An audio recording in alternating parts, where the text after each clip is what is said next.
Happy moment ఇది. ఒక చారిత్రాత్మక రోజు ఇవాళ. ఒక చరిత్రలో స్వర్ణాక్షరాలతోని లిఖించదగ్గ మంచి రోజు ఇది.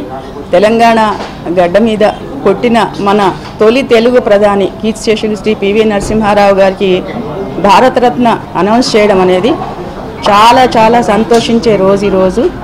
దేశ ప్రజలు అందరూ కూడా చాలా సంతోషంగా ఉన్నారు. కంటిన్యూస్గా ఫోన్ కాల్స్ వస్తున్నాయి. ఇప్పుడు భారతరత్న విలువ ఎక్కువైపోయిందేమో పివి గారికి ఇచ్చి అని నేను అనుకుంటాను.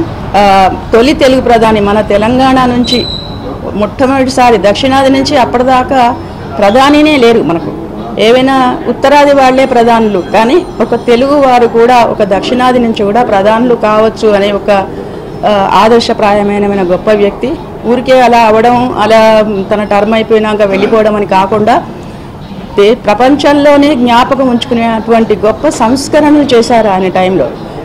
మీరందరూ కూడా చిన్నపిల్లలు అనుకుంటారు, ఇక్కడ కనిపిస్తున్న వాళ్ళందరూ కూడా వయసు రీత్యా 1992, 91 అది చూసుకోండి. 91, 92లో దేశ పరిస్థితి ఎలా ఉండేది, ఎటువంటి స్థితిలో ఉండేది, ఎటువంటి ప్రమాదపు అంచులో ఉండేది అనే సంగతి కాస్త చరిత్ర పుటల్లో చూడండి.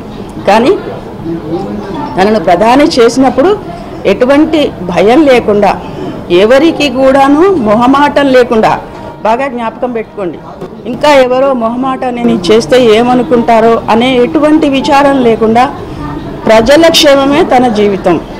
ఈ ఏజ్లో నన్ను ప్రధాని చేసిండ్రు అని అంటే ప్రజలకు ఏదో చెయ్యాలి అని ఒక గొప్ప తీవ్రమైన కాంక్షతోని, ప్రజలే ఫస్ట్ ప్రయారిటీ, ఇంకేమీ లేదు.